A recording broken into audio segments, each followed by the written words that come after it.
Hey folks, welcome back to the channel. The project we're going to be working on today is trying to restore or return an old well on the property to function.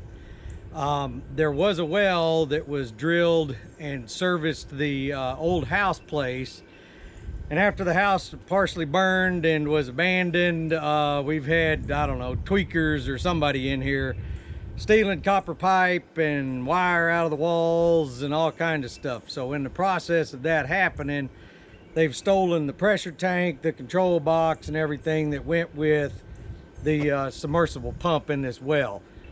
I'm hoping that the pump is good. It's been sitting in the well unused for at least 10 years. If not, we're gonna have to pull that and replace it. But the first step, in order for me to be able to test it, is I've got to put the control side back together, and I'm going to go ahead and build up a pressure tank and get everything ready to go, assuming that the pump is going to work. So I'm going to get you set up here. We'll show you what's going to go into that, and then I'm going to start putting that together. Then we'll go down to the well and start trying to make that thing work. Okay, if you're unfamiliar with the way that a personal water well system works, on the plumbing side, other than the well in the ground, the first thing in the chain that's part of the plumbing system is your pressure tank. And these come in various sizes because this is primarily going to be used for the garden right now and the greenhouse eventually. I just got a 20-gallon tank. What this does is it gives you a reserve of water in the system that is pressurized, and it prevents your well pump from running all of the time whenever there's power to it, or whenever the switch trips to energize your well so you get water out of the tap. This just provides a buffer in the system to keep that well from just working all of the time, or your pump from working all of the time. And in the bottom of this tank, you use what's called a tank T. You can plumb this in with galvanized pipe or whatever, and different fittings. This is just convenient because it's got all of the port and the threaded connections already built into it. And this piece screws into the bottom of this tank such that the T section is sticking out. And on this T section, you have a pressure switch that this one is set to 40 and 60 pounds, and 40, 60 and 30, 50 are pretty typical. What that does, it kicks on the pump when it drops to 40 pounds, and it shuts off the pump when it hits 60 pounds. And you control that pressure in the system between this and the air pressure that's inside this tank. There's an air bladder in here, kind of like an inner tube, and you adjust the pressure in that to make sure that you're hitting your 60 psi number. So that goes on one side of the T, sitting on top of a nipple that screws into the T and then into the bottom of this. On the other side is your pressure valve, or your pressure gauge rather, and this pressure gauge just lets you monitor the pressure in the system to make sure that it kicks off at 60 and kicks on at 40 for this switch, or 30 and 50, or whatever you have it set to. These are adjustable. So that goes on this side, or vice versa. You can set it up whichever way you want. Then on the front, you want to put a hose bib or some kind of a valve that screws in the front of this so that you can drain the system down to perform maintenance. And then on the other side, this is a pressure relief valve. And what that does, if for some reason your pressure switch doesn't shut the pump off and it keeps building pressure, you can rupture this bladder in this tank if you get above a certain point. And this is set to dump at 75 psi so that you don't rupture your bladder. And you'll know that something's wrong because you'll see water running out. Normally, if you put this in a house or in a well house, you're going to screw an outlet drain to it so you can see water coming out. If you don't put the outlet pipe on there, you know, you're just going to flood your basement or wherever this thing is. And then the outflow side, you want to put a ball valve so that you can shut off the feed to whatever you're feeding with this well system for maintenance. So let's say you've got a leak between the faucet somewhere in your house and this pressure tank system. You can turn this off, bleed it down, and fix it. Or in our last setup, what we used this for was you turn off the water flow and you can change your particulate filters or work on your water softener or whatever. In this system, we're going to put a barb fitting on here and connect poly pipe. Until we figure out how this is going to run, I'm just going to lay poly pipe on the surface, and that way we can get water out to the garden. And then I'll explain the switching and the electrical and all that when we get to that part. First thing we're going to install is this brass tank tee. Now, it is brass, it's going into steel. It is making a mess. Pipe dope, anti-seize, always makes a mess. Anyway, with brass, you can use pipe dope, you can use Teflon, or you can use both. I'm just going to use pipe dope.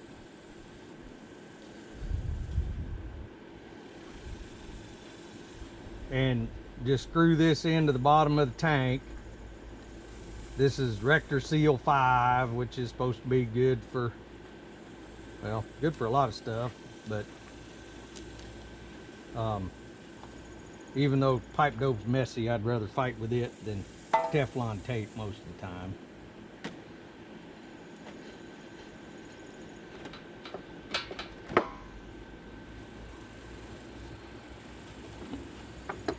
And since it's a taper pipe thread, I'm going to hold the end of that. You don't have to get crazy with it.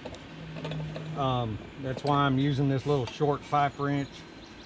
But what you do want is those ports facing up.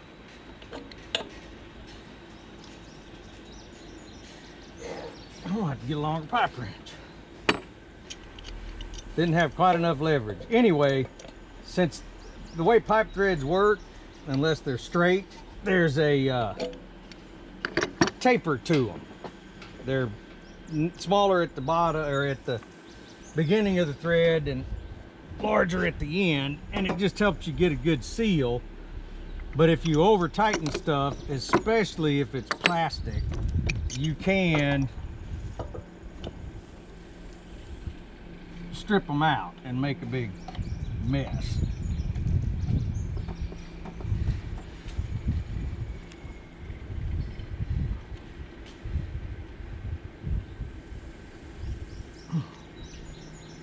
All right, so that's got that piece on there.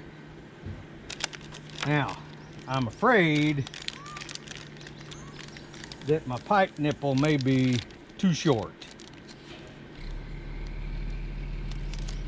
We're gonna try it and see. I got a 2-inch. I probably should have gotten a 3-inch.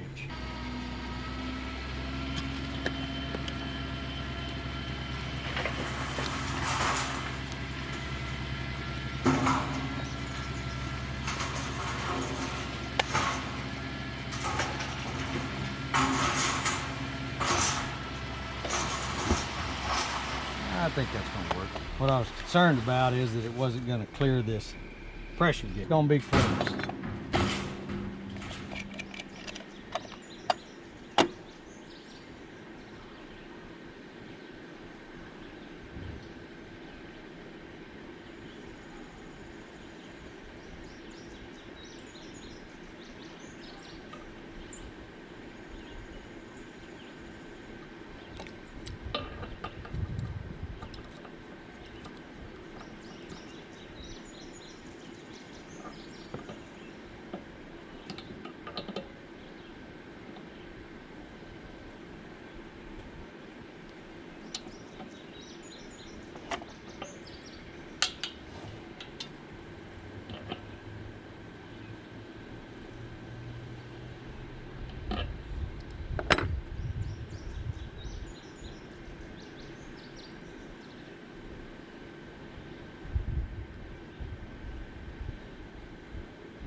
Now, when you put your pipe dope on your pressure gauge, dang sure make sure you don't get it in that hole, because it can plug up your gauge and mess up your readings or make it not work at all.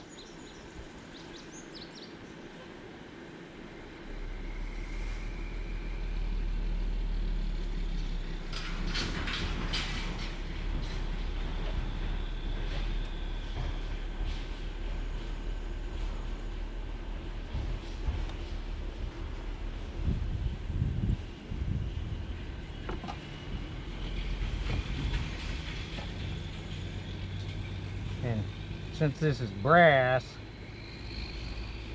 and pipe thread, you kind of want to be careful about how tight you tighten it, because I have, in my youthful exuberance, split these brass fittings before. Okay, this is the pressure release valve to keep you from damaging your bladder if something goes wrong with the pressure switch not turning the pump off. And it doesn't really matter which side you put it on. I'm just putting it on this side because, well, that's where I'm putting it.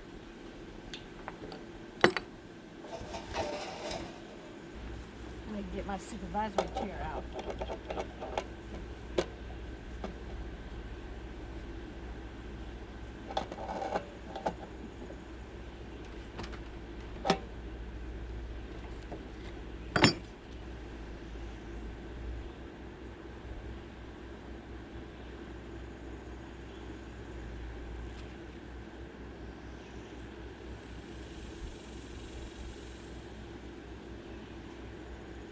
Heat is making this pipe dope a running mess. Yeah. Probably is already 102 Yeah. degrees. Let's see what the Katie did say it is. No, we haven't hit 100 yet.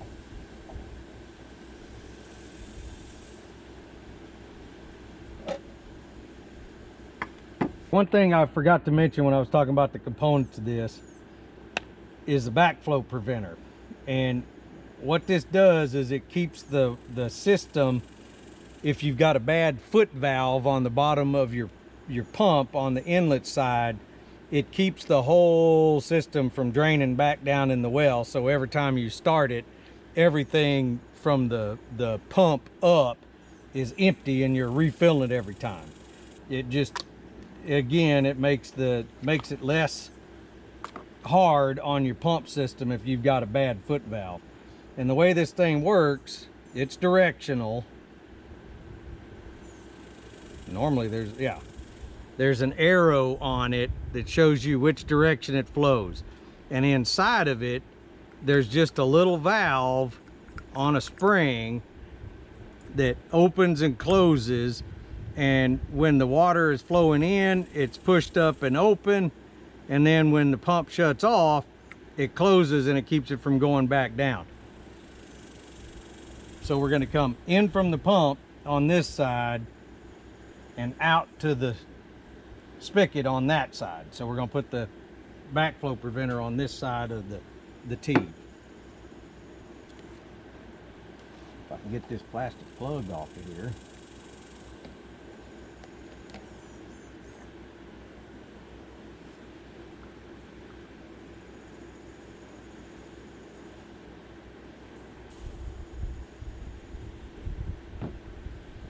Check your flow coming in from the pump.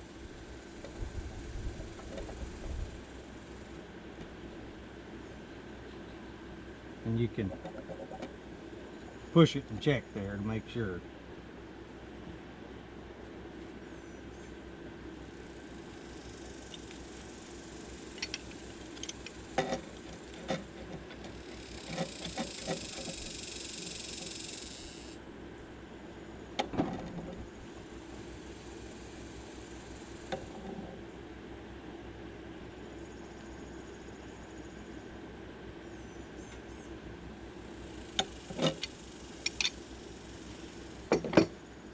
Then on this side where we're going out to what we're trying to get water to is where we're going to put the ball valve.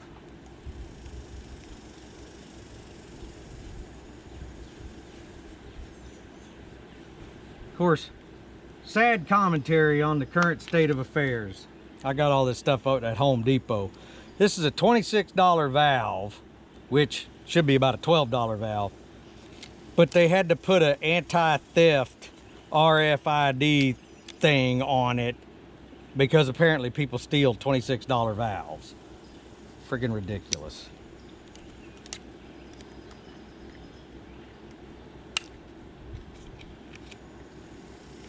Tell you what, that's a good zip tie. And this valve is called a full flow valve. What that means is when you open it, you've got the full diameter of whatever size pipe it's going to give you flow.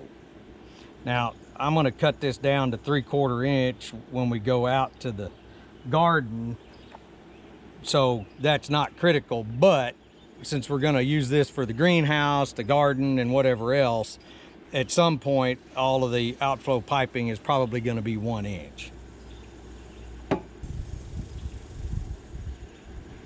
And this T is also cut with 3/4 inch pipe, female threads on the inside, so you can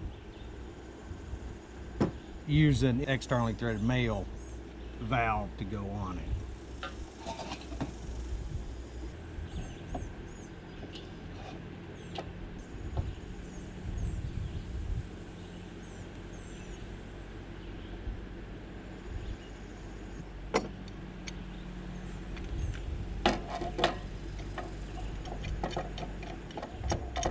And if you're not familiar with these kind of ball valves, the way that they work, if the handle is crossways to the way that the valve flows, that means it's turned off. If it's running parallel, that means it's turned on. So if you ever see one of these, even if they've got the T handle on them, if it's across the flow, then it's off. If it's running with the flow, then it's on. Unless somebody has changed the handle orientation, but that's normally the way it works. This completes this assembly, so I'm gonna set this out of the way and start figuring out the electrical side, which is black magic. Other than the pressure switch, your electrical components are gonna be some sort of a breaker box, because I'm wiring this up to run on a generator rather than your house. Normally your breaker would be in your main panel, but some sort of a breaker box that's rated for outdoor. This is a 70 amp. It's set up for 2 circuit. I'm going to put a 30 amp double pole breaker in here because the pump runs off of 240 volts. And then you've got your control box. The control box is what actually sends power to the well pump. And usually on a well pump there's a 2-wire setup and a 3-wire setup, which is funny because it's actually a 3-wire and a 4-wire, but they call it 2-wire and 3-wire. 2-wire pumps, I'll tell you what, there we go. The starting components are in the pump itself. So if anything happens and your pump doesn't want to run right or doesn't want to start, you've got to pull it out of the well. On a 3-wire setup, the starting circuit is in this box outside the well. And so all it is, it's a relay and a capacitor. The capacitor stores up energy and gives that electric motor a kick to get it started. If you look at an electric motor like on an air compressor in your garage or something like that, these capacitors will be up on the side of the motor usually somewhere, unless they're in a separate box like this. But generally people see these sitting on the outside of an electric motor, and it takes your line voltage and gives it a little bit of a kick to get that motor spinning, so that then it just runs off of your line voltage. And what I'm going to do is wire this thing up using 10-4 power cable. It's, you know, it can be outside. It's just a flexible cable like you'd use to run a piece of electric equipment. And what 10-4 means is it's 4 conductor wire and they're 10 wire gauge each. And you've got the white as a neutral, the green as a ground, and your black and red are your two 110 legs, which together give you 220, 240 volt to run your pump. And I'm going to use this NEMA, it's called an L1430 plug that will twist lock into my generator, so I can fire up the generator, plug this in, then turn on the breaker, and the pump will work, I hope. So first thing I've got to do is get these boxes mounted to the board so that I can then start running the wires. Now the conduit I'm going to use is a liquid tight conduit and fittings. These fittings will screw into the knockout on your box, and then the conduit just slips into here. And the way this thing works, there's a set of fingers or teeth in there that lock it down so that it stays inside the fitting. It's easier to see on this one. And as you screw it down, it's like a collet on a drill. It tightens down around it and locks it in place. And then there's an O-ring on it that goes on the outside of the box that seals against the box to keep water, for the most part, from coming into the box. And what I like to do in an application like this is run all of my connections on the bottom, because that gives you just a little bit extra protection against water getting into it. Eventually, when this becomes a permanent installation, it'll have a well house around it to protect it from the weather, insulate it, and all that stuff. But this is just temporary for this summer so we can use it.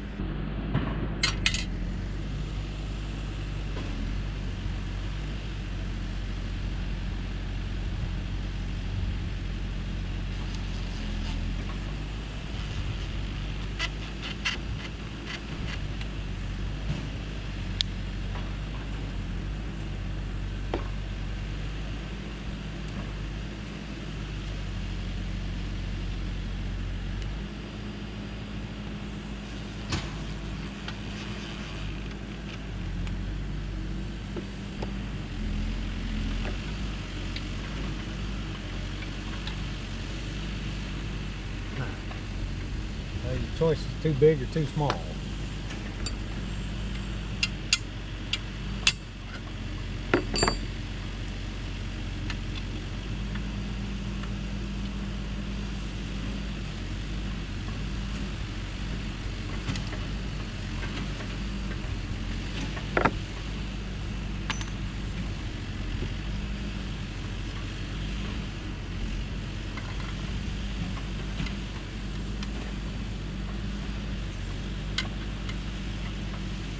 And the way these nuts work, you see how the little teeth point down? You want to put that toward the box, because that acts like a lock when you tighten everything down.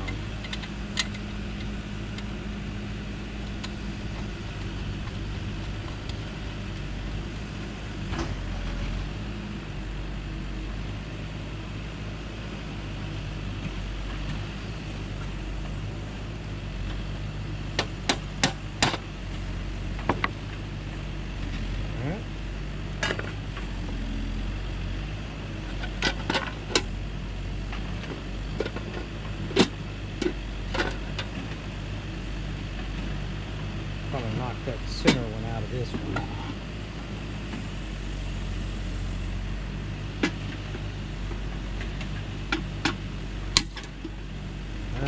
I'm amazed that came out that easy. Normally what happens with these square D boxes, you end up knocking out about 3 of the knockouts, which then you got to put a grommet in there to fill it in.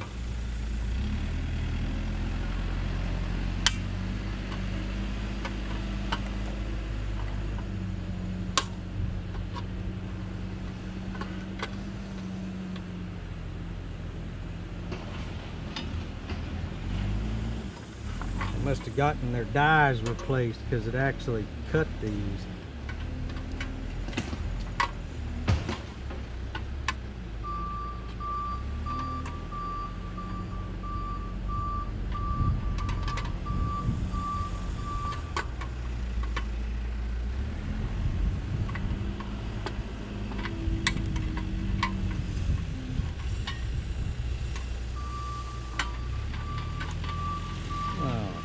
Simply amazing.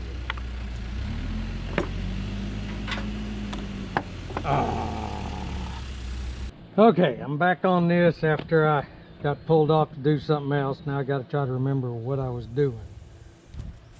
I forgot that my liquid tight connector for this box had fallen down in the hole in the middle, and I went and did something else and hadn't dug it out. But since I moved this over into the shade, since it's 104 degrees, it was conveniently laying on the ground over there.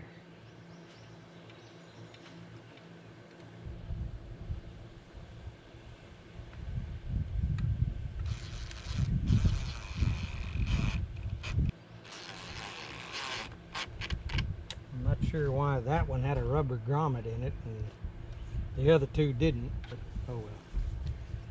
We got that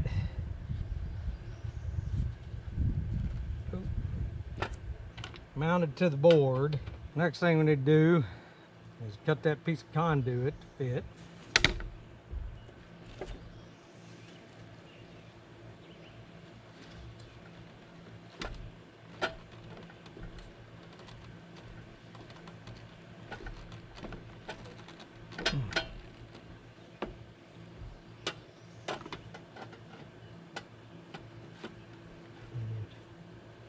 I don't want too tight a radius, but I also want it so it'll not have to be too high off the ground when mounted on something, because it's eventually going to end up going in a well house.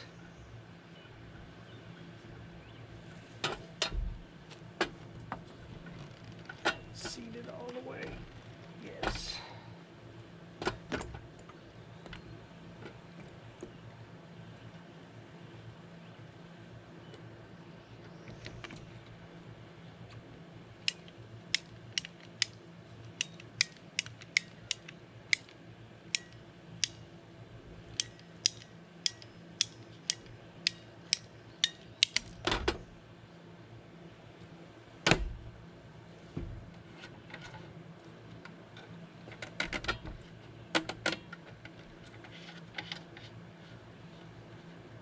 Okay,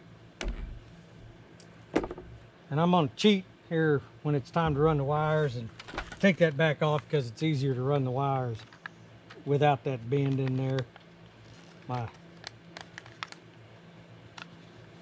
family and friends who are electricians would tell me that's a big no-no because it's breaking some magic pixie rule, but it's a lot easier.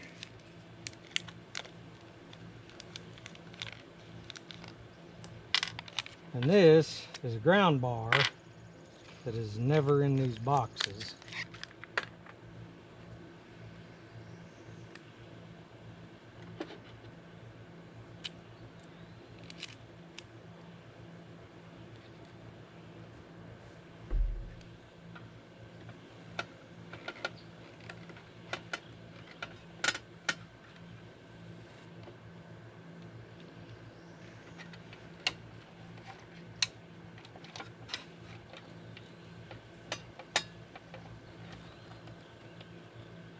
This is a clamp connector.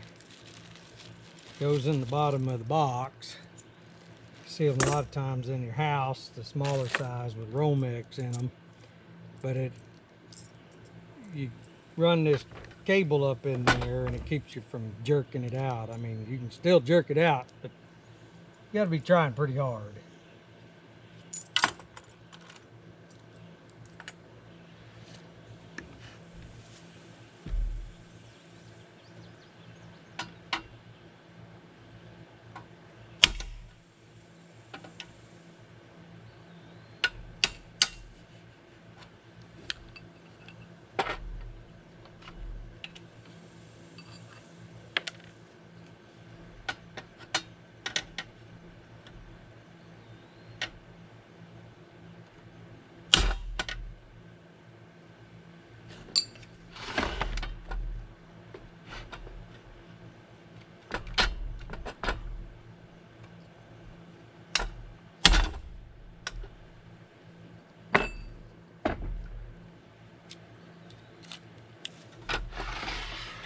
All I'm doing is taking this knockout out of this hole so I can put that clamp connector in there.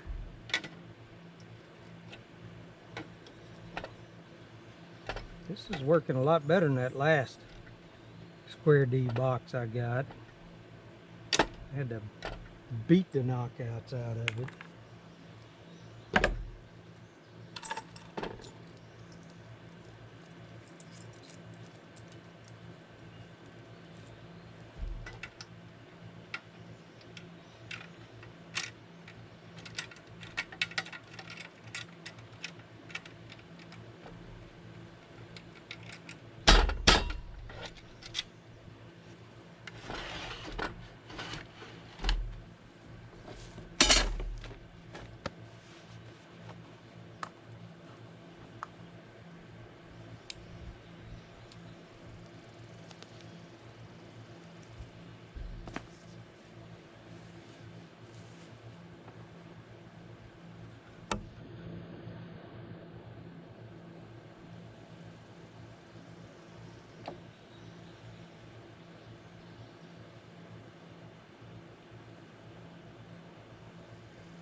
I was kind of surprised when I got this 10-4 cable. It was only $3.50 a foot.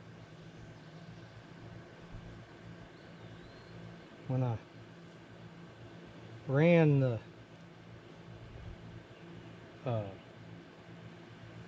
main power cable from the pole over to run the camper, I think I paid, I think it was less than $3 a foot. And I was going to get some more of it. Went back to the electric supply house and it was almost $6 a foot. So I made do with what I had.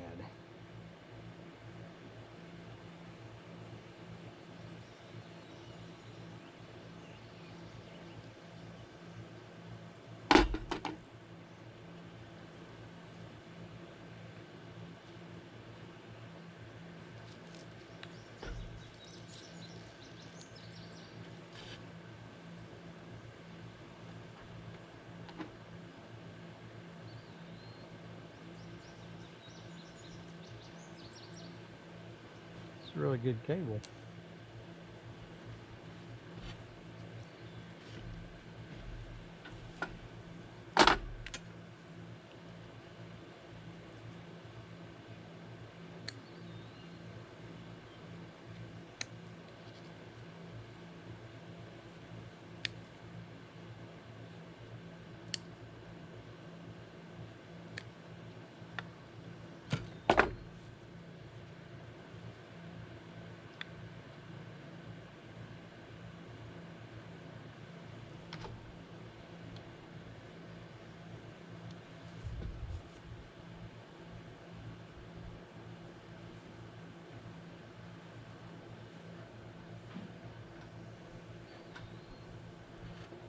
And I'm sure using this kind of wire going straight into a breaker, I'm violating some other electric rule.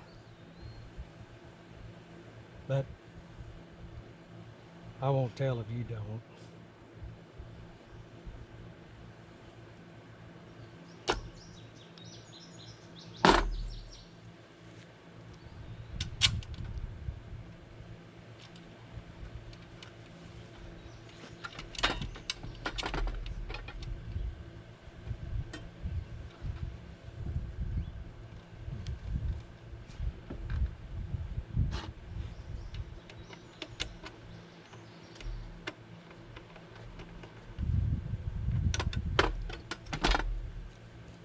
Alright, that's pretty good. We've got green, black, white, red. Since we're doing a 240 circuit, we need 2 hot legs, which is going to be the red and the black. The white is your neutral, the green is your ground.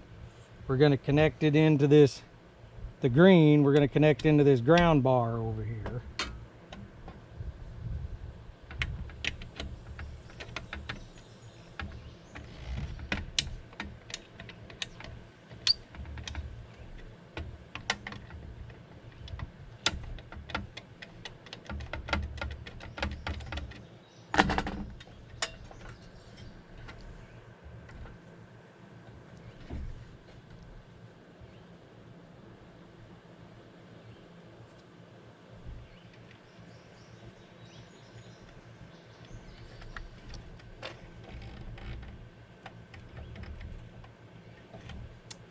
Cooperate.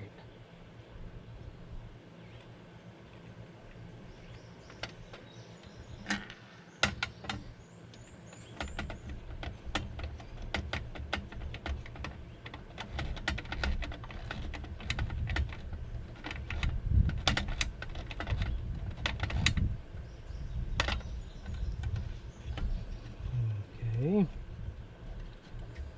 White. We're going to go to the neutral bar here. And since we're coming off of a generator with this small of a wire, I don't need to use these big lugs. I can just use one of these small lugs in here.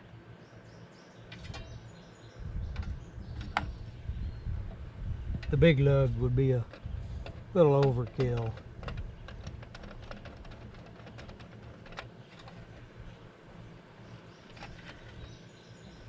It's a little long.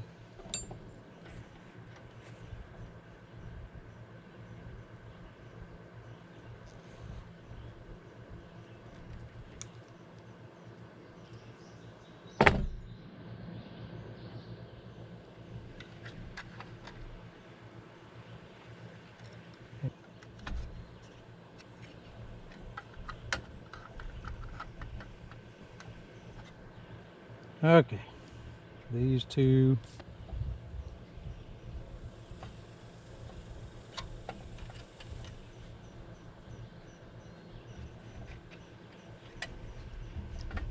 Like I said, this is a 70 amp box, but we should only be running about 20 through it for that pump.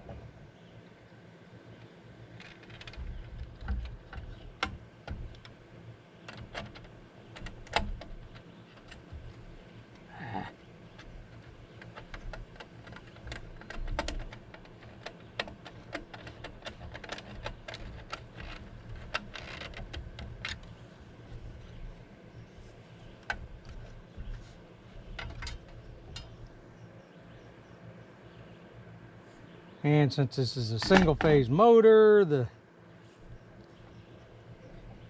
leg phasing doesn't matter. It won't spin one way or the other.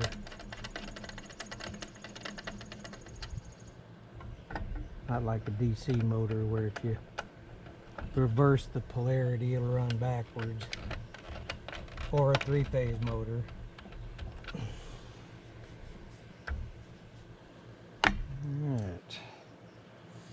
And this, the way the breaker works, it just hooks on these lugs down here and snaps in.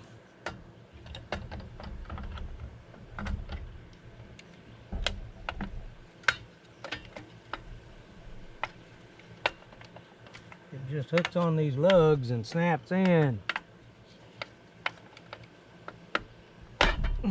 Like that. I'm going to see if I can shove these through there, knowing full well I'm not going to be able to without taking that loose.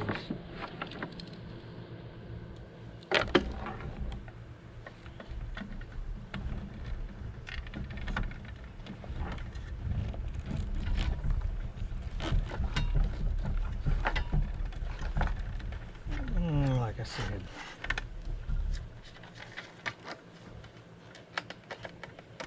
they're hitting this plastic spacer or sleeve.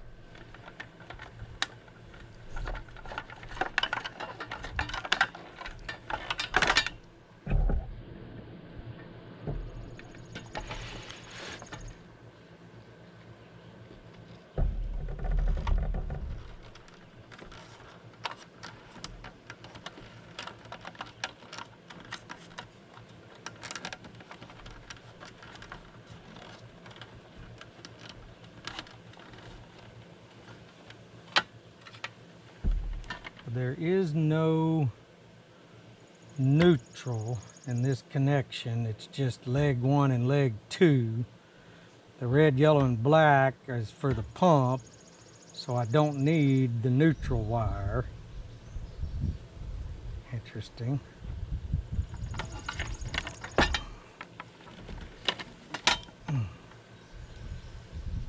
I hope that's not breaking some major rule, but I didn't design the pump control panel, or pump control box rather. So we got ground. It needs to go on the ground bar.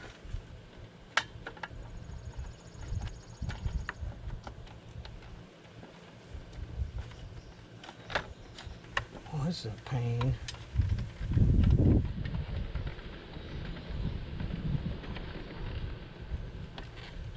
Probably because I'm using way too big a wire, but it's what I got. Thing about it, bigger wire, you don't have to worry about it carrying the load. It's just a little harder to work with. All right, gonna break another rule, I'm sure.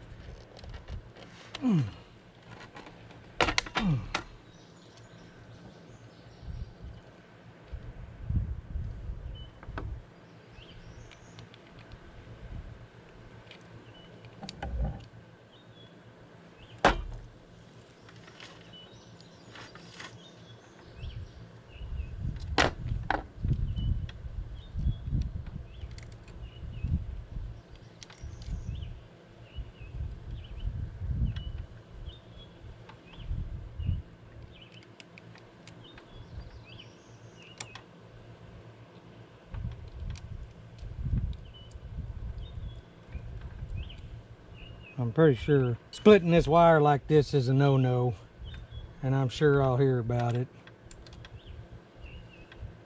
But nobody was volunteering to come do it for me, so gotta do what you gotta do to make it work. And I'm not powering my house off of this. I'm just trying to make a well work so our garden doesn't die. The no-no part I was talking about wasn't that, it was this. Because this stuff is so stiff, I can't get it in there with the breaker locked in.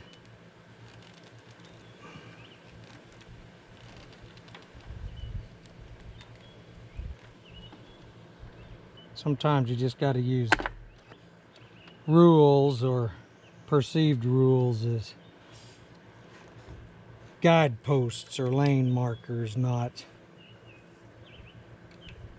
end all be all.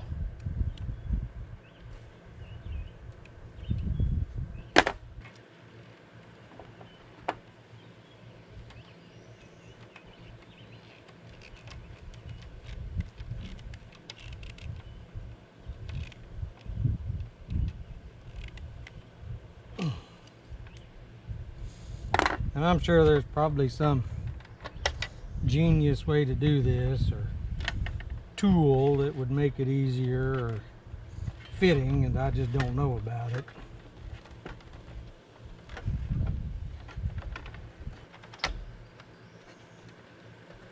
All right. Hallelujah, amen.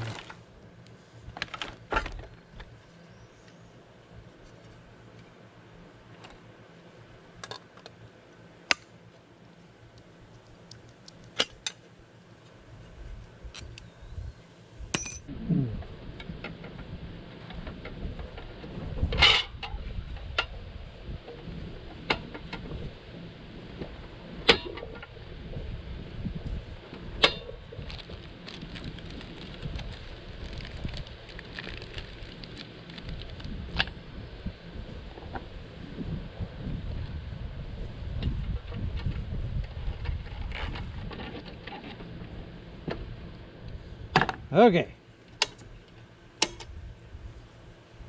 There's that.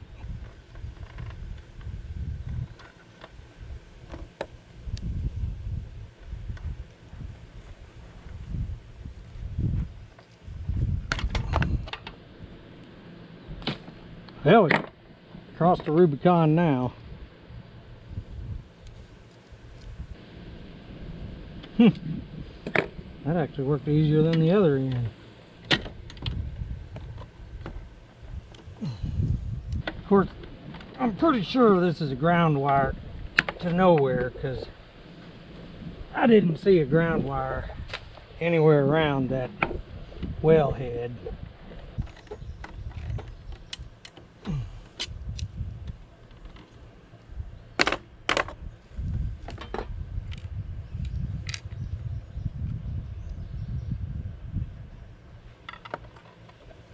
Last piece of the puzzle, we need to put the plug on the end of it.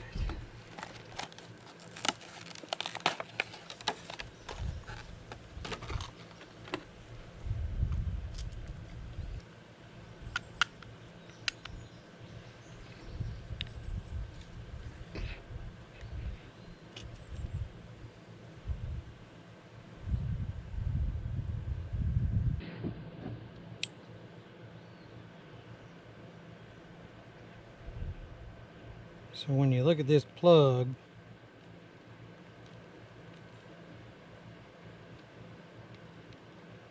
on the outside, that's your ground leg, the one with the little hook on it. And then these two are your hot legs, and that's your neutral. I like the clear back on this because you can make sure that you're engaging the conductor and not the insulation, like I did right there.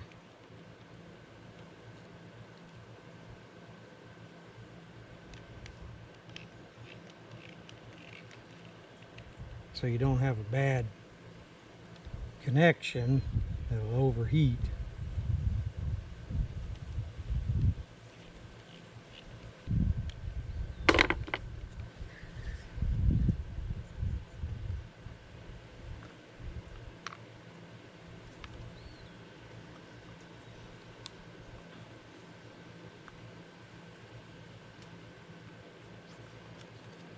I don't think it makes any difference.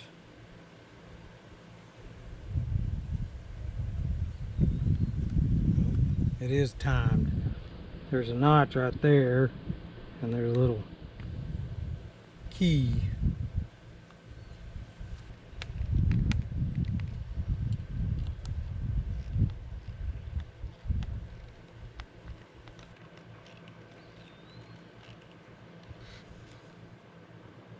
Okay, that's got that locked in pretty tight.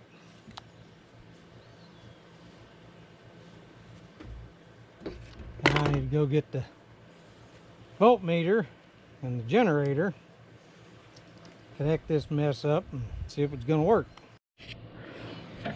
Okay, first thing I'm going to do is a continuity check to see if we've got continuity between these plugs and these wires with the breaker on. We just set our cheap freebie from Harbor Freight on ohms, and if you've got good continuity, hello,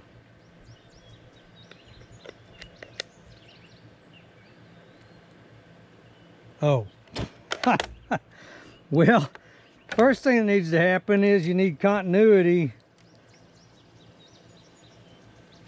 on your probe that has broken off. Like I said, cheap from Harbor Freight. I guess I've folded that up one time too many. If I can see that or not. Turn the breaker on.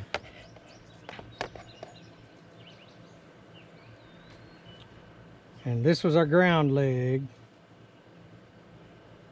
So if I touch it there, we do have continuity. This is one of the hot legs, probably the black one. No, it'll be the red one. Nope. Black one. So we got continuity there.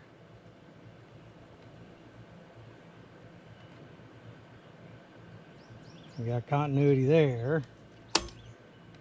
Turn the breaker off. We got no continuity. All right, so that's working the way it's supposed to. This isn't, but. Okay, so I'm gonna start this noisy generator up. Go grab another voltmeter and see if we get the correct amount of juice through there.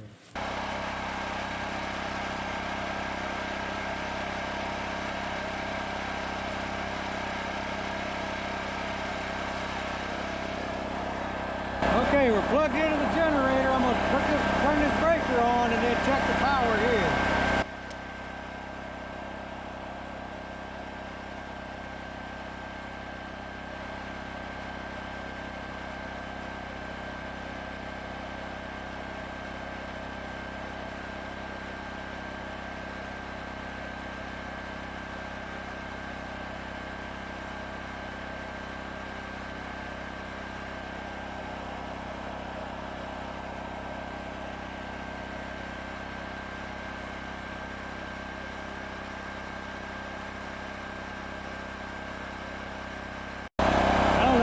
Voltmeter's bad or what? Battery could be dying in it. It shows 230 volts and then it drops down to 190. So I don't know if it's this thing or if it's the generator. But the wiring is correct. So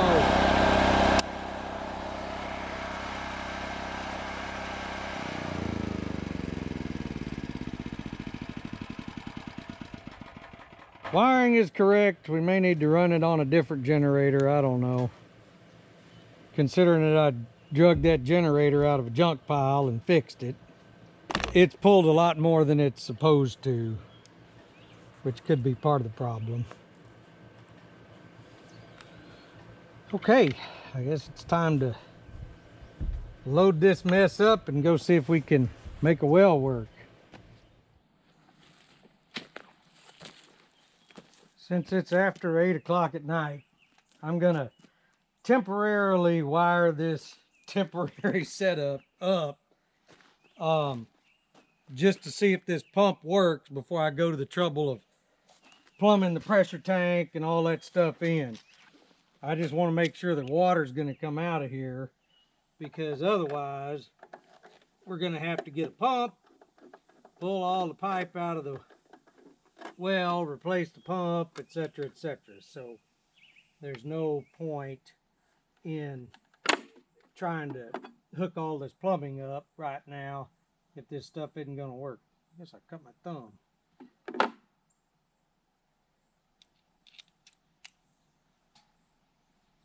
So we'll knock this knockout loose, and then I'll put one of those clamps in when we hook all this stuff up to be more permanent temporary. Alright, so we got a red leg, a yellow leg, and a black leg. And coming out of the well, coming out of the pump, we got a red, a yellow, and a black.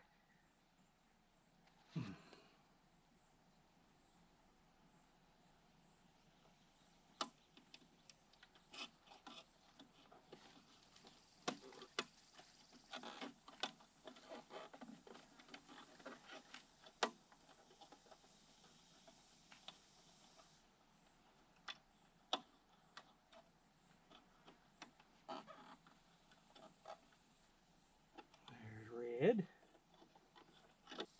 there's yellow, and there's black. Now we need to put the cover back on with the starter in it.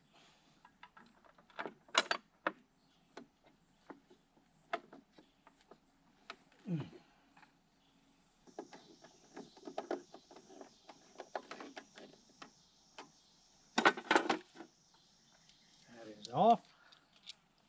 Okay, I'm going to move y'all back a little bit so you can have a little bit wider view. And we'll see if we can make water come out of this hole in the ground. If this works, we should have water come out of this pipe right here.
It's probably been close to 20 years, maybe more, since that well has pumped any water. Because this house, I think I told you in another video, was my wife's grandmother's house. And after she moved out of it, some other family was living in it, and wood stove or wood fireplace, I don't remember which, had a chimney fire, if I remember right, caught this house on fire, and it has been vacant for probably 20 years. So, outstanding. Now we can stop putting water in IBC totes and bringing it down here to the garden. So when I start plumbing up the pressure tank and the temporary water line to go to the garden, all that stuff, I'll film that so y'all can see how that works. But I'm very happy we don't have to pull that pump. Outstanding.